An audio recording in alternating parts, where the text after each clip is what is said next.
Good evening and welcome to NTD UK News. I'm Stuart Lees. Here are today's top stories.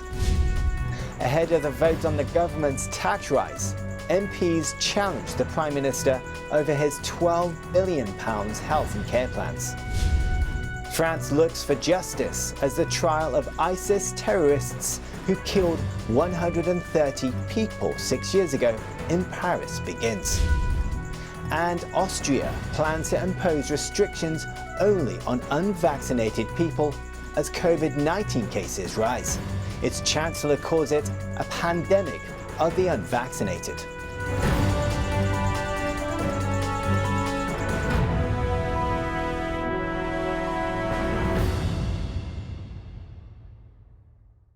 The opposition leader challenged the Prime Minister in the Commons today in the lead-up to MPs voting on the government's proposal to raise tax to fund health and social care. NTD's Eddie Aiken has the details. Prime Minister Boris Johnson faces a backlash over the government's health and social care tax. Labour leader Keir Starmer asks how his plan can meet the Tory election pledge that nobody should be forced to sell their house to pay for care. Someone with £186,000, if you include the value of their home, that's not untypical across the country in all of your constituents, facing large costs because they have to go into care, will have to pay £86,000 under his plan, and that's before living costs. Where does the Prime Minister think that they're going to get that £86,000 without selling their home? The Prime Minister says this is the first time the state has had to deal with the social care crisis. That up to £100,000 where nobody has to pay anything across the entire country, and what we still have to hear from the opposition is what they would do to fix the backlogs in the NHS and fix social care after decades of inertia and inactivity. What would he do? MPs will vote on the government's plans on Wednesday evening. The Prime Minister is set to meet Tory backbenchers before the vote in a bid to win over potential rebels. A spokesman for the Labour leader says the party will vote against the health and social care tax rise. Eddie Aitken, NTD News. The government has announced an extra tax to fund social care in England. How much will you need to pay and how will it affect you? NTD's Earl Rhodes talks us through the government's plan. The government has published its plan to fund health and social care in England. Next year, national insurance contributions, or NICs, from employees, employers and the self-employed will go up by 1.25%. Then, from April 2023, national insurance will return to its current rate and a new health and social care levy will be introduced to collect the extra tax. Working-age adults will need to pay the new levy, including state pensioners who are still working. The health and social care levy will follow the same rates as NIC. The current basic employee NIC rate is 12% on earnings between £9,500 and £50,000. Income over £50,000 incurs a rate of 2%. The government says 6 million people won't earn enough to pay the levy, and the levy will be progressive for those that earn over £9,500. A typical basic rate taxpayer earning £24,000 will contribute £180 in 2022-23. A higher rate taxpayer earning £67,000 will contribute £715. The government says the highest earning 14% will pay around half of the revenues collected. The levy will not apply to Class 2 or 3 NICs, protecting the lowest paid self-employed workers and voluntary contributors. Employers will need to pay higher NICs for their employees. The smallest businesses receive employment allowance, an NIC discount of up to £4,000. The government says the smallest 40% of businesses, or 640,000 companies, will not be affected by the levy. The next 40% will face an average increase of £450 per year, less than 0.1% of average turnover. Earl Rhodes, NTD News. So what do the government's planned changes to social care funding in England actually mean in practice? Well, there will now be a lifetime cap on what people spend on care costs. From October 2023, no one will pay more than £86,000 for care in their lifetime. For costs beyond this limit, local authorities will pay out. The amount that people pay for care will depend on their assets. Those with assets of between £20,000 and £100,000 will get means-tested help from their local council and be expected to use their assets to pay for their care. Those with less assets will not have to use them, but may have to pay towards care costs from their ongoing income. And what about other UK nations? The government says £2.2 billion will be available for Scotland, Wales and Northern Ireland. Personal care is currently free in Scotland based on local authority assessments. In Wales, some care costs are capped, and in Northern Ireland, home care for over 75s is free. To other news, Home Secretary Priti Patel was set to meet her French counterpart today in London.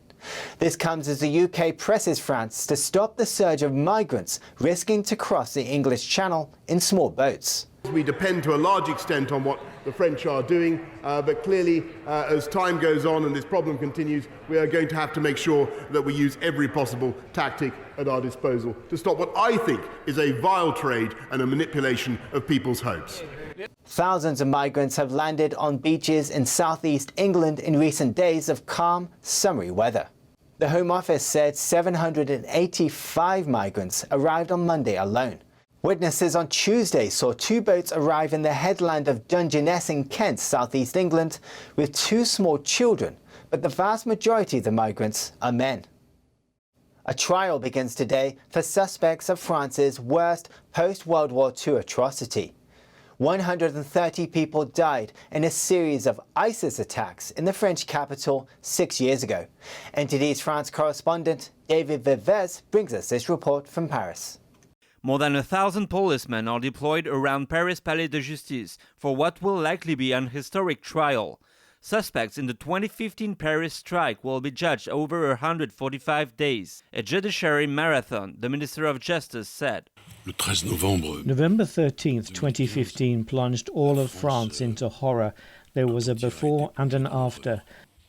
20 people will stand trial. They are accused of having played a role at various levels in the terrorist attacks. Among them is Salah Abdeslam. He is allegedly the brain behind the operation and played a key role in executing the coordinated shootings and bombings. Abdeslam, widely believed to be the only surviving member of the group suspected of carrying out the attacks, faces life imprisonment if convicted. Some 130 people were killed and hundreds wounded when gunmen with suicide vests attacked 6 bars and restaurants, the Bataclan Concert Hall and a sports stadium on November 13, 2015. The ISIS terrorist group claimed responsibility for the attacks. Other terrorist attacks have continued to plague the country since 2015, such as a van that killed 86 people in Nice in 2016 during the National Day. France's Interior Minister says that even today, the threat from radical Islam is still very high. Since President Emmanuel Macron was elected, there have been around 50 attacks, 36 of which have been thwarted by intelligence services. 14 attacks, unfortunately, have been deadly or led to injuries on French soil. Around 330 lawyers representing the victims will participate in the trial, and judges will examine 1,800 civil claims. David Vives, NTD News, Paris. Some French doctors and scientists say they are frequently insulted and threatened during the pandemic. They are calling on authorities to take action to protect them. NTD's Eddie Aitken has the story. French doctors and scientists are calling on authorities to take action to protect them. Head of a private practice doctors' union, Jérôme Marty, says doctors are frequently threatened during the pandemic, including death threats. For months, some of us have regularly received death threats, be it via social networks, messenger, Twitter, email, phone, post, or even sometimes parcels. We are the targets to some people.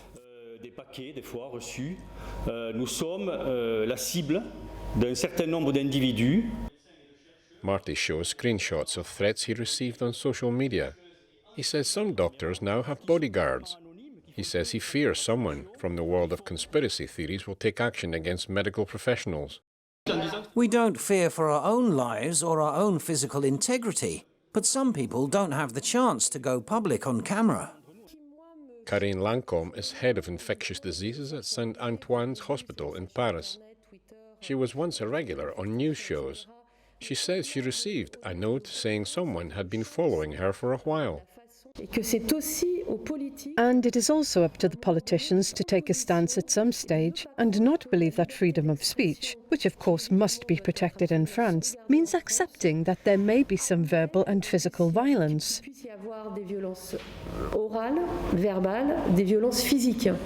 Doctors say they decided to speak out as the concerns about the threats grew recently.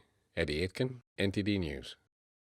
Austria will introduce restrictions on unvaccinated people as occupancy rates in intensive care units rise. Its Chancellor announced a step-by-step plan on Wednesday. NTD's Joanne Robson has the story. Austrian Chancellor Sebastian Kurz announced COVID-19 restrictions for the unvaccinated on Wednesday. This as cases climb in the country. What we are experiencing right now is a pandemic of the unvaccinated. The majority of those that get infected are unvaccinated. The majority of those that need to be treated in a hospital are not vaccinated. And let me point this out once again, because I think it's important to be truthful. Those who don't get vaccinated will get infected sooner or later. He said that starting next week, unvaccinated people would again be required to wear masks in shops. New restrictions will be tied to ICU bed occupancy. If occupancy reaches 15%, 1 week later, those who are not fully vaccinated are not allowed to attend nightclubs or large gatherings. Kurz said a majority of Austrians should not be concerned with these measures. 70% of the adults in our country do not have to deal with it at all. They are vaccinated. That's a good thing, and that's it for them. He said the rules will prevent another lockdown and protect this year's ski tourism. Joanne Robson, NTD News. Businesses in the hospitality sector are slowly recovering after the pandemic. However, new challenges present themselves which spark concerns about meeting increasing demand. NTD's Al Rhodes has more on this. Businesses attending a recent London Fine Food Fair talk about the challenges facing the food and drink industry in the UK. They were hit hard over the last 18 months, but it prompted some entrepreneurs to get resourceful. I mean, it hit us really hard at first. Obviously, like all restaurant businesses, we had no business, so it made us think on our feet, and rather than sitting at home doing nothing, we decided to develop into a retail range. The big problem with Brexit that kind of snuck in at the same time was that we had problems with the supply chain, and the big ethos of Dillon's was to try and use as much locally sourced produce as we can. The UK is currently experiencing food and drink supply chain disruption, mainly due to Brexit and COVID-19. Probably the biggest challenge of the last 12 months has been logistics. So selling the product has become the easy part, actually getting the product to the customer has been the challenge. After Brexit, exporting products from the UK to Europe is more complex and prone to delays. We thought we had one mountain to climb, which is COVID. Then it turns out that there was a second mountain, which was Brexit, which was also terrible. And now we have the best mountain, which is demand. Demand is back up and above where it was before COVID.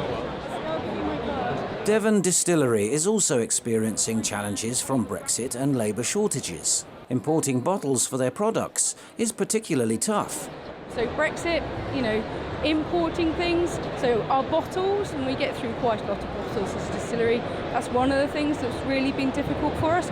So it's a combination of things, so Brexit, changes of rules, drivers, COVID tests, just trying to get things in has been, so our lead times have gone from a couple of weeks to months, and that has had a huge effect on how the business operates. The Speciality and Fine Food Fair at London's Kensington Olympia is the UK's leading showcase of artisan food and drink. It took place earlier this week. Earl Rhodes, NTD News. Still to come, in a local election in Russia, one candidate running for re-election is competing against two unusual rivals. They have the same name and look almost identical. That and more after the break.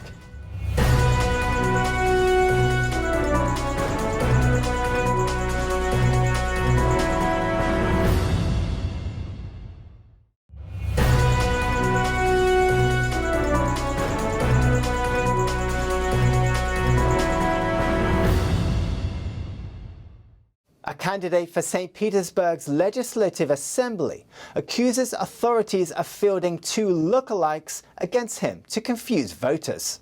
They not only have the same name, but also a similar appearance. NTD's Joanne Robson has the details.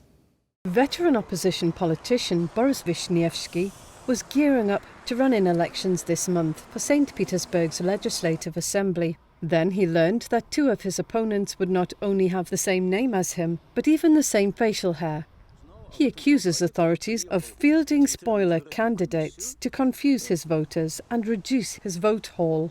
Those people have no decency, no reputation, no dignity. What kind of a person do you have to be to change your name, surname, and also your appearance to please your political boss? The use of lookalikes is a common tactic in Russia. I cannot explain it with anything but fear. If they did not fear me, if they thought my chances were slim, nobody would have bothered to place my doppelgangers there with changed names, surnames and appearance. The Central Election Commission condemned the incident, but its head says they would still be able to take part in the vote.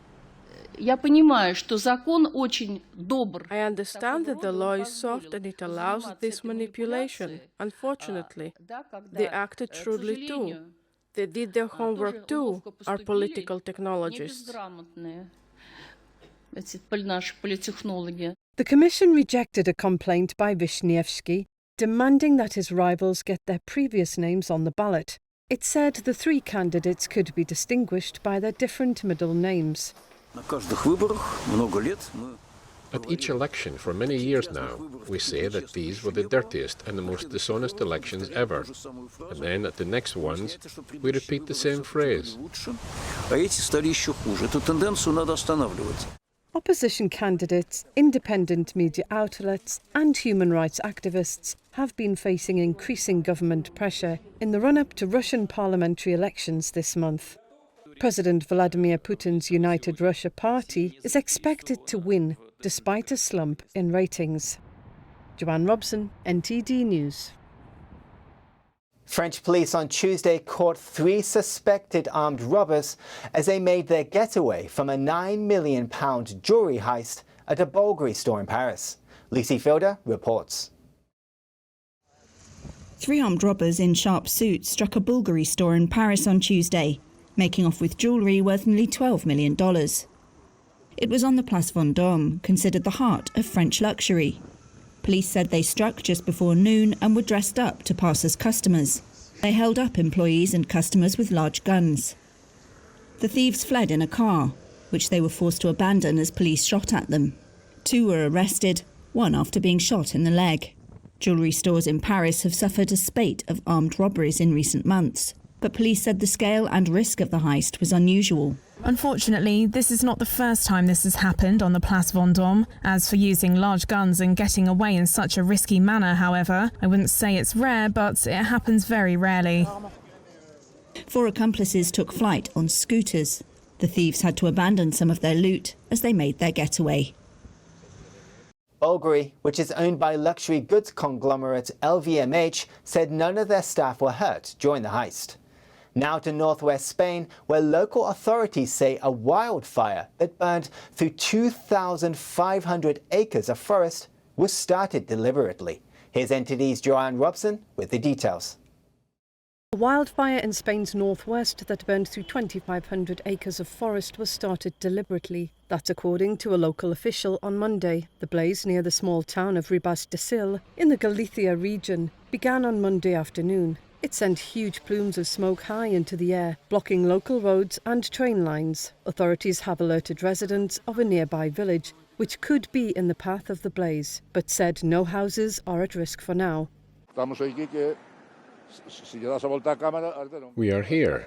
If you turn the camera around, the houses were not burned, but it was close. They didn't burn because several trucks put out the fire quickly. The fire came very, very close to the houses. This is a disaster. Spain's military emergency unit sent reinforcements to back up the local fire brigade. They deployed 49 ground teams, 8 planes and 14 helicopters to quell the flames, but have not yet been able to control the fire. Hot weather and low humidity complicated the efforts of the firefighters on Monday night, and communications were down. A local official says the fire is suspected to have been started on purpose.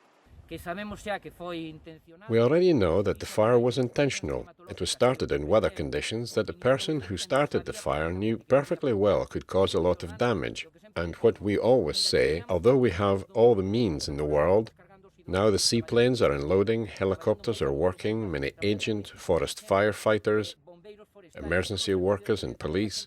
We have to react together against these fiends. So far this year, wildfires have ravaged over 183,000 acres in Spain. That's above the average of the last 10 years, but still some way off the nearly 470,000 acres destroyed in 2012, the worst year in the past decade. Joanne Robson, NTD News. Many people like to dress up on occasion as figures from history. But these Viking reenactors take this to a new level, living, fighting, cooking and singing as Vikings did 1,000 years ago, turning history books into reality. NTD's Eddie Aiken brings us the story. Vikings of Danelaw charge against the Anglo-Saxons. This is the Battle of Home from 902 AD reenacted. The actors play dead, but there are no casualties in the annual Viking Invasion at Flagfen near Peterborough. Paul Murphy is an IT manager, but at the weekend he's Magnus Thorkelson, a Viking from the Orkney Isles. The axe I'm using, this is an axe which if I sharpened it would chop logs.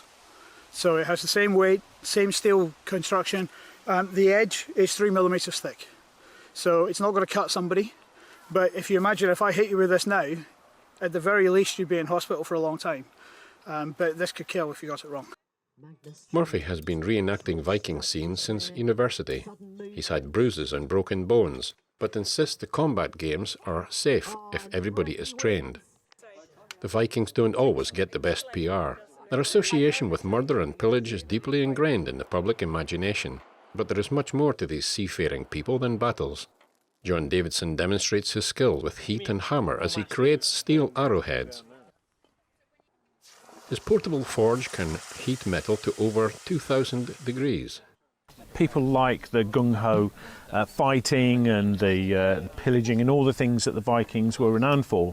But what a lot of people don't realise is the skill and artistry in a lot of the smaller things like jewellery, rings, even mundane things which were highly decorated. Cooks are busy preparing the night's feast. Meat roasts on the fire as vegetables are chopped for a stew. All the utensils are authentically Viking. No recipes have survived, but the food Vikings ate has been guessed through archaeological examination. Gemma Parker usually sells wine, but on the other days she's a lyre-playing Anglo-Saxon maid. She is performing her version of a folk song in a Faroese dialect of Danish. There all 7 of them lie, said Raymond, yet I still stand, said Raymond the young. There's so much that you can see at these events. You can see the different colours, you can smell the smells, you can smell the smoke, and you can see, but what you can't do is hear. And of course we're not all speaking Old English or variants of different dialects. So this is one way that we can think what it actually sounded like.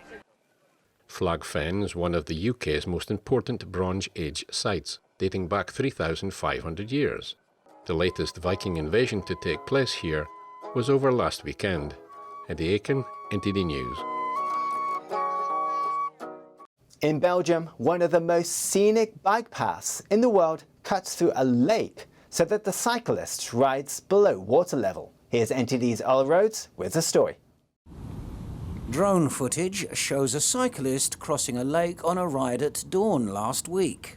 Donc descendre sous le niveau de l'eau. Going down below water level is a rather incredible feeling. And then you find yourself at the level of the water. You find yourself at the level of the ducks, swans, and that's special. I think a lot of people love to do this experience. To be almost at water level, at bird level, you really have a feeling of close contact with nature. Au niveau de l'eau, au niveau des oiseaux, on a vraiment une sensation de contact étroit avec la nature. The 200-metre bike path is located in a park and museum complex in the province of Limburg near the Dutch border. It's called Cycling Through Water and is considered one of the most scenic bike paths in the world. Since it opened in 2016, around 1 million people have used it.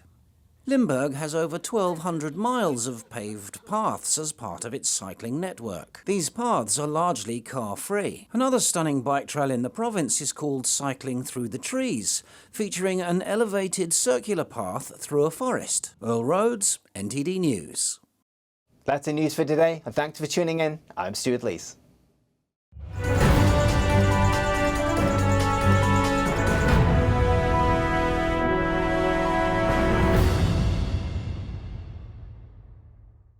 Thank you for watching our daily news show on YouTube. You can also watch our other programming on channel 190 on Sky TV or on Freeview via channel box on channel 271.